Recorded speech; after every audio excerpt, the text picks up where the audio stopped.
Bonjour à tous.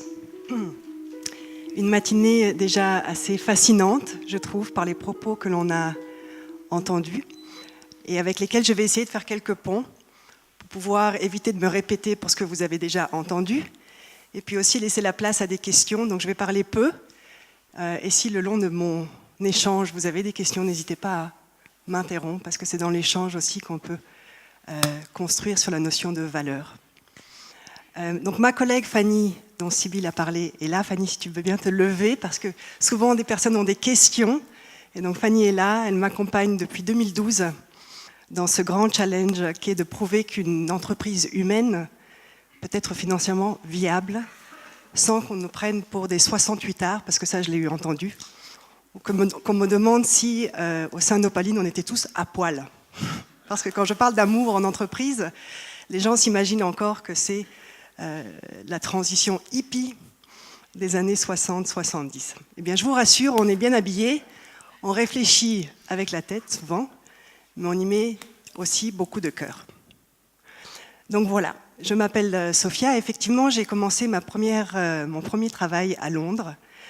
J'étais une fille brillante, selon les dires de mon père, parce que j'ai suivi ce qu'il avait désiré pour moi, des hautes études. Quand j'ai fini la maturité, le système anglais, il m'a dit « Mais ma fille, qu'est-ce que tu vas faire ?» Et je lui ai dit « Papa, j'aimerais être styliste. » Et il m'a dit « Tu rêves. Tu feras soit médecine, soit tu deviendras avocate. » Et donc, médecine, 7 ans d'études, pas mal de compétitions, je me suis dit « Va pour le droit, il y aura une notion philosophique dans la chose et ça va m'intéresser. » C'est comme ça que je suis arrivée à l'université. Et puis à la fin, je ne savais pas trop où j'allais m'orienter. Je me suis dit, tiens, je vais faire du droit humanitaire, je vais changer le monde. J'avais 18 ans. En Angleterre, les grandes études, bureaux d'avocats viennent recruter les nouveaux stagiaires dans les universités. C'est ce qui m'est arrivé. J'ai été sélectionnée parmi des centaines de candidats. Et donc je me suis dit, il faut prendre cette opportunité et aller apprendre quelque chose. Et c'est comme ça que j'ai terminé en fusion et acquisition. Au niveau international, j'avais 21 ans. C'était une expérience extrêmement riche, parce que souvent on me dit tu dénigres et maintenant tu réinventes. Mais non. En fait, tout ce que j'ai appris à Londres, je le garde encore aujourd'hui. Donc je remercie ces années, je remercie tous les clients, les grands clients qui m'ont appris ce que c'était que l'économie globale, qui m'ont appris à bien gérer des projets complexes, mais qui m'ont pas appris quelque chose qui pour moi, à l'âge de mes 30 ans, l'année de ma démission, était essentielle. Dans ces 7 ans à Londres, il fallait être extrêmement performant. Voilà, la performance était de mise et il fallait toujours voir plus grand. Donc des plus grandes transactions, des plus gros clients, et tout ça était très bien, sauf qu'il y avait un manque de sens pour moi. Donc qu'est-ce qu'était la performance? Au service de quoi, finalement, je mettais mes compétences? Et puis chaque année, on avait un entretien de faire le point, savoir un petit peu où on en était dans notre carrière. Et puis ce qui m'avait particulièrement marqué, c'est que notre performance était mesurée en termes d'heures travaillées, puisqu'on devait à chaque fois facturer les heures qu'on travaillait, facturer et bien sûr payer par un client. C'est-à-dire que si vous tombez sur un client qui malheureusement ne payait pas ses factures, ça avait un impact sur votre performance. Et donc sur les prospects de carrière, accès au partenariat, de l'étude. Et ma performance, quand elle était calculée, était souvent en décimale. Elle était pas mal, je vous rassure, mais en décimale. Et je me suis dit, mais finalement, je suis une personne à part entière. De savoir que ma performance et mon prospect de carrière se mesurent en décimaux m'a quelque peu fait réfléchir. Et donc j'ai quitté et je me suis dit que j'allais mettre mes compétences au service de je ne sais quoi, mais quelque chose qui aurait du sens. Du sens pour moi, du sens pour les gens qui m'entourent, et puis du sens pour l'environnement.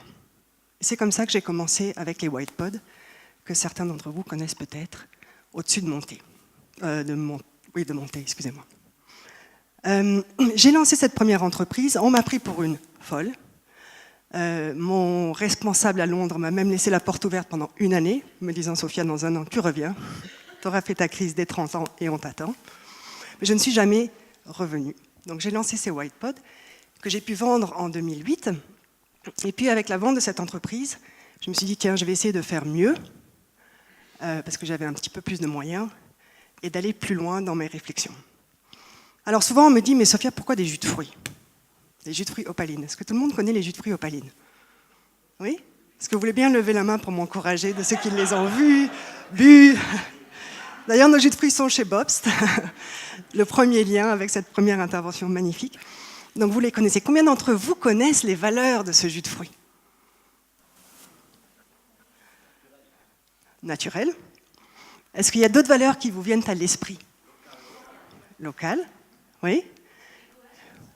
Éco-responsable, ça a été beaucoup dit par les journalistes, je trouve que c'est un très beau terme. Humain. J'ai envie de dire, ça touche le cœur, parce que je discutais avec votre collègue tout à l'heure. Le sureau, moi, ça me rappelle le pays où je suis née, c'est-à-dire l'Autriche. Et je suis allée directement vers ce jus. Vers le pomme sureau. Magnifique, merci. Oui. Eh bien, ça me fait plaisir de voir que derrière tout ça, on peut transmettre des valeurs. Parce que c'était justement le premier challenge que l'on avait, c'est que nous vivions des valeurs derrière le jus de fruits, mais comment les transmettre? Comment transmettre ces valeurs? Et j'ai un témoignage que j'aimerais vous partager d'une personne qui m'a beaucoup marquée, qui s'appelait Marie Colère. Et Marie Colère, un jour, écrit un email sur l'info@opaline. Donc c'est notre mail général qu'on trouve sur le site. Et elle nous dit, chère équipe, ça fait maintenant des mois que je bois un jus de fruits d'opaline à l'hôpital de Morges, où je suis soignée pour un cancer. Non seulement vos jus sont délicieux, mais on y goûte de l'amour. Et sachez que ces jus m'accompagnent. Je suis désolée, je suis particulièrement émue, parce que cette personne est décédée. Et elle nous a dit, sachez que ces jus m'accompagnent tous les lundis lors de ma radiothérapie, et que j'aimerais vous partager ici une recette que j'ai élaborée moi-même et qui me fait du bien. Qui sait, peut-être un jour, elle vous rendra service. Pas la question d'une vente de savoir-faire sous forme d'un copyright. Aucune approche de cette femme commerciale. C'était la recette du don. Qu'on est en train d'élaborer, malheureusement, on n'a pas été assez vite que pour pouvoir la commercialiser, avec un reversement de la marge pour la Ligue suisse contre le cancer, parce qu'elle est décédée entre-temps. Mais on le fera. Mais on le fera. Donc voilà, le titre aujourd'hui de cette magnifique conférence parle de durable, de local, d'humain et de prospère. Moi, j'ai une conviction, et je vous la donne parce que j'y crois dur comme fer. Si nous ne parvenons pas, dans nos entreprises, à remettre la notion de l'humain au centre, il n'y aura pas de local, il n'y aura pas de durable, il n'y aura pas de prospère. C'est aussi simple que ça. On le vit tous les jours, la crise écologique. On a tous nos jeunes qui descendent dans les rues, qui disent maintenant ça suffit, c'est terminé, la nature a sa place, il faut qu'on y pense. On a des burn-out à tout niveau dans nos entreprises, on ne sait plus quoi faire. On reçoit chez Opaline des candidatures spontanées de cadres, de multinationales, qui sont prêts à faire le pas et à venir rejoindre une petite entreprise pour y trouver du sens. Alors concrètement, qu'est-ce que ça veut dire remettre l'humain au centre? Ça, je vous le dis aussi avec conviction, parce qu'on le vit depuis 15 ans. Je crois qu'il y a 3 étapes, et elle est à la portée de nous tous ici, aujourd'hui. Quelle que soit notre place dans l'entreprise, quel que soit notre féminin, masculin, homme, femme, et quelle que soit notre compétence. Première étape, une reconnexion à soi. Je crois que M. Bobst l'a dit, si nous ne sommes pas convaincus en termes d'individus, qu'on peut avoir de la bienveillance envers nous-mêmes, envers nos limites, envers nos talents, et qu'on ne peut pas les transmettre, eh bien ça s'arrête là. Moi, j'ai dû apprendre depuis Londres que je n'étais pas parfaite, et que de ne pas être parfait, c'était OK. J'ai dû apprendre que les objectifs qu'on se fixait en entreprise étaient utopistes. Finalement, qu'est-ce que c'est qu'un objectif? On est interdépendants. Opaline dépend de vous tous aujourd'hui. Si vous ne consommez pas un jus d'opaline, on peut rêver faire 3 millions de bouteilles, on en fait 1 million aujourd'hui. Ça ne marchera pas.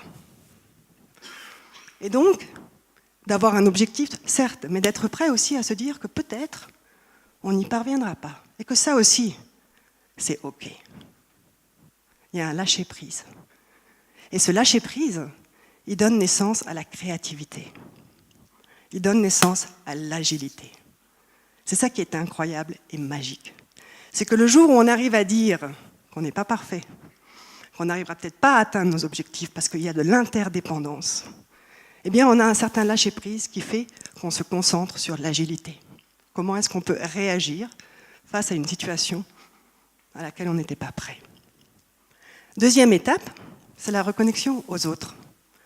Comment est-ce que, et M. Bobs l'a dit aussi, donc j'essaie de faire des ponts, malgré le fait que nos entreprises sont de tailles différentes, mais le principe est le même.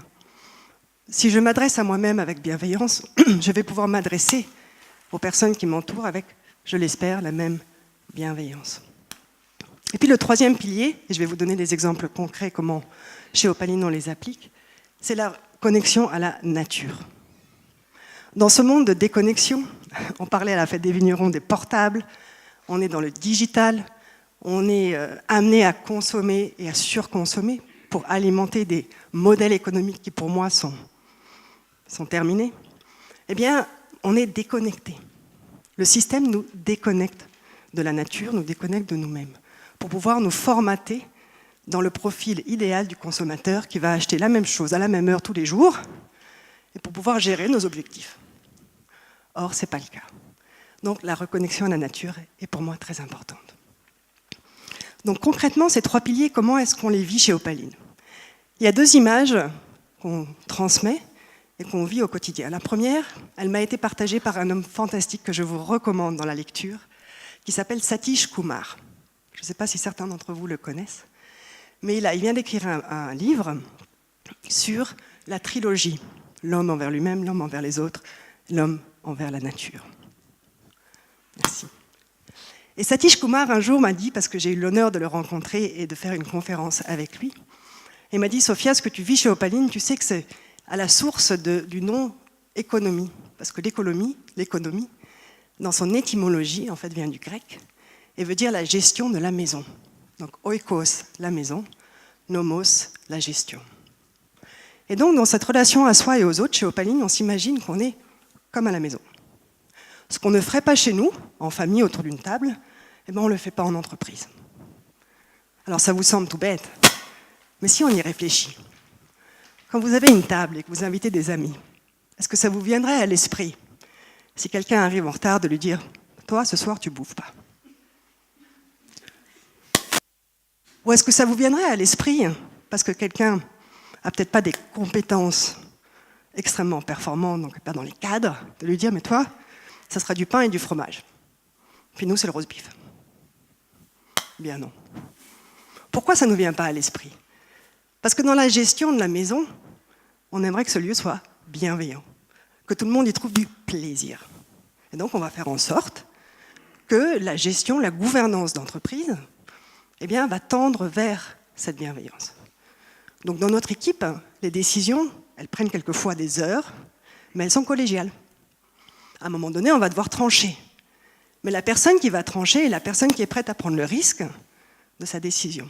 Elle est autonomisée par rapport à son choix, avec le soutien de l'équipe, qui va dire « Ok, on vient avec toi, on ne te croit pas nécessairement, mais on sait que si tu vas tomber, on va pouvoir trouver des solutions pour en faire un apprentissage. » Donc c'est le savoir-être ensemble pour pouvoir ensuite développer le savoir-faire. Comment est-ce qu'on va s'adresser à un cercle plus élargi qui est notre communauté. Et là, je souris parce que ce matin, nous avions l'exercice de quelle est la taille de votre entreprise. Et Fanny était avec moi et je dis « Fanny, viens, on se met dans les 500 et plus. » Elle m'a dit « Mais pourquoi ?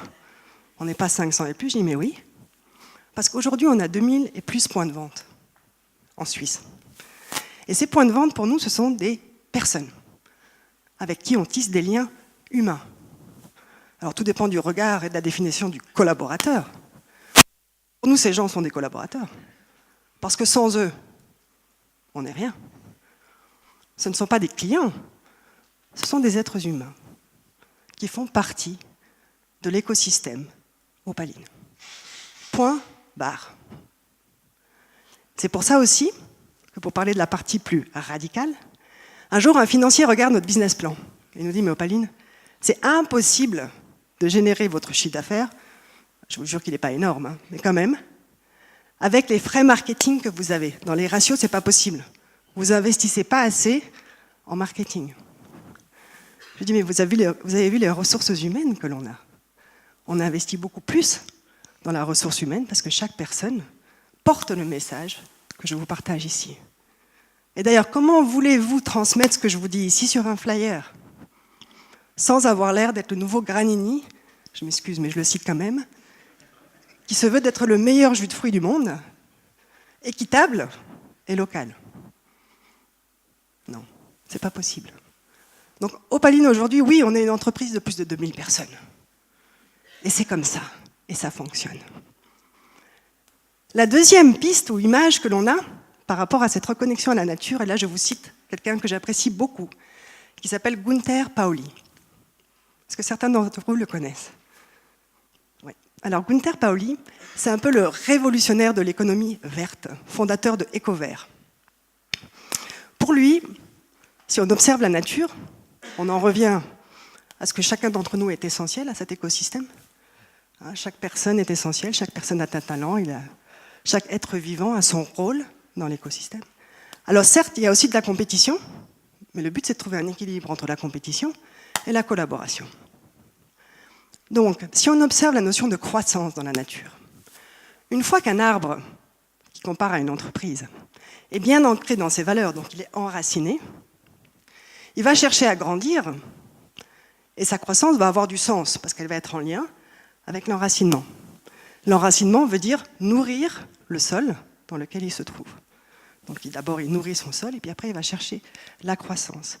Et sa croissance n'aura du sens que si elle est guidée par un objectif de survie entre guillemets qui est la lumière et puis son rôle dans le reste de l'écosystème.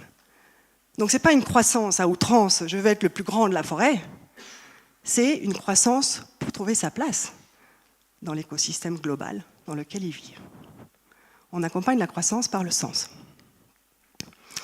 La deuxième chose, et là j'interprète moi par rapport à Opaline qui est essentielle, c'est le cycle de l'eau. Parce que finalement on parle de viabilité financière. Alors certes elle est importante, mais si on se compare à la nature, la ressource financière devrait avoir le même rôle que le cycle de l'eau dans la nature. Si on réfléchit, l'eau, elle a un cycle fermé.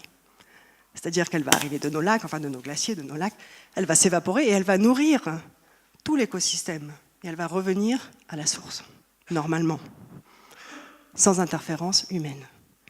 Le problème que l'on a dans notre économie mondialisée, c'est que ce cycle de l'eau, il ne fait pas le tour complet, pas comme il le devrait. Donc on a de plus en plus de différences entre les gens qui s'enrichissent et ceux qui s'appauvrissent. Alors qu'est-ce qu'on a fait chez Opaline? Dès le départ, on voulait une répartition de marge équitable. Alors souvent, on nous dit « mais Opaline, vos jus sont chers ». Oui, mais nos jus représentent le juste prix d'un jus de fruits produit en Suisse, à base de matières, fruits et légumes suisses, rémunérés aux agriculteurs, fait dans un cycle de distribution qui se veut aussi d'être équitable. Donc ça, c'est très important. Et puis, une fois qu'on atteint la viabilité financière, donc l'équilibre, l'EBITDA, dans les chiffres verts, c'est la fête. Nous, c'était l'année passée, 2018. Ben, je peux vous jurer que c'était la fête. Mais comme on avait nos racines bien ancrées dans les valeurs qu'on a vécues nous-mêmes et qu'on a partagé tout ce que je vous ai dit, ça nous a pris exactement 3 minutes, au sein de l'équipe, au conseil d'administration et parmi les actionnaires, de dire oui à l'unanimité, de reverser dès le 1er janvier 2019 5 centimes par bouteille vendue à la fondation Opaline que j'ai créée l'année passée et qui plante des vergers haute tige, qui sauvegardent la biodiversité comme on le sait, puisque les oiseaux peuvent nicher, en collaboration avec des agriculteurs, avec un apiculteur et avec un ornithologue. Dans ce verger, on organise des ateliers pour les petits et les plus grands. On en revient au lien. Et donc le cycle de l'eau dont je vous parle, pour nous, il est clôturé. Ce qui veut dire que si demain on ne fait pas 1 million de bouteilles, mais 15 millions, je vous dis 15 millions parce que c'est Granini aujourd'hui en Suisse, c'est 15 millions de bouteilles. Donc nous, notre challenge, c'est de dire 15 millions, pourquoi pas 15 millions? Ben oui, parce que si on fait 15 millions, les candidatures spontanées que l'on reçoit de personnes qui cherchent le sens, on peut dire oui.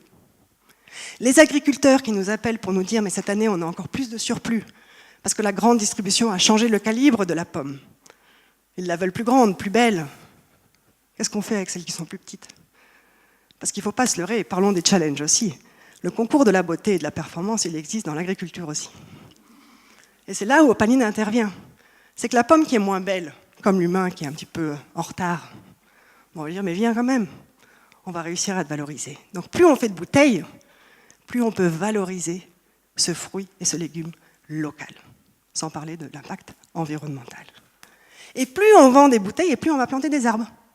Je ne sais pas qui a posé la question pour la fête des vignerons, mais voilà, nous, on ne cherche pas à élaguer ou juste couper l'arbre qui est mort. Non, non, nous, on va en planter.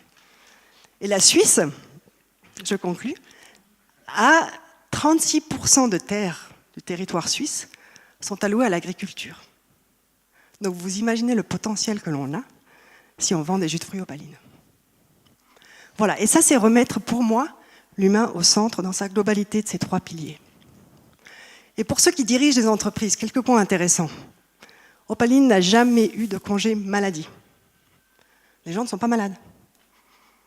Mais c'est quand même super bizarre. On a eu un congé maternité qui n'est certes pas une maladie, et un autre congé d'une femme chez nous qui a dû nous quitter temporairement parce que son mari était malade et qu'elle voulait être à ses côtés.